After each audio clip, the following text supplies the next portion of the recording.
Hello! Saturday evening நாங்க எல்லாருமே ஃபேமிலியா என் சிஸ்டரோட அக்காவோட சர்ச்சில அசனம் அட்டெண்ட் பண்ணுறதுக்காக கரூர்லேருந்து கோயம்புத்தூருக்கு கிளம்புனோம். எல்லாரும் பஸ்ஸில் போறதா தான் பிளானு. கிட்ஸு நெறைய இருந்ததுனால கொழுந்தனார் கொஞ்சம் அட்ஜஸ்ட் பண்ணினாலும் காரில் போயிரலாம் அப்படின்னு சொல்லிட்டு கொழுந்தனார் ட்ராப் பண்ணாங்க. அதுக்கப்புறமா அங்கே போயிட்டு சர்ச்சில் பார்த்தீங்கன்னா, எல்லா லேடீஸுமே வெஜிடபிள்ஸ் கட் பண்ணுறதுக்கெல்லாம் ஹெல்ப் பண்ணுறதுக்காக போயிருந்தாங்க. நாங்களும் அவங்க கூட ஜாயின் பண்ணி வெஜிடபிள்ஸ்லாம் கட் பண்ணி ஹெல்ப் பண்ணி கொடுத்தோம். ரொம்பவே ஜாலியா போச்சுது.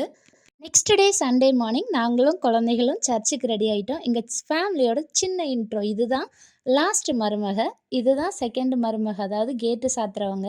நான் தான் மூத்த மருமக. எங்க அத்தை தான் அங்க நின்னுட்டு இருந்தது. அத்தைக்கு 3 பசங்க. நாங்க 3 மருமகளும் தான். எல்லாருமே ஒரே ஃபேமிலி தான் நாங்க.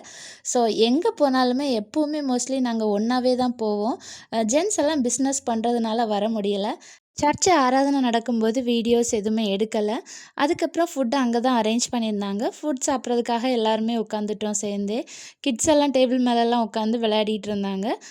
சாப்பிட்டு முடிச்சதுக்கப்புறம் திரும்பவும் சர்ச்சுக்குள்ள போய் ப்ரேயர்லாம் பண்ணிட்டு, நாங்க அப்படியே வீட்டுக்கு எல்லாருமே கிளம்பிட்டோம்.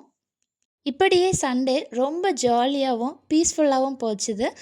அதுக்கப்புறமா நாங்க கோயம்புத்தூர்லேருந்து ஈவினிங் கரூருக்கு கிளம்பி வந்துட்டோம். நெக்ஸ்ட் வீடியோல பார்க்கலாம். பாய் பாய்.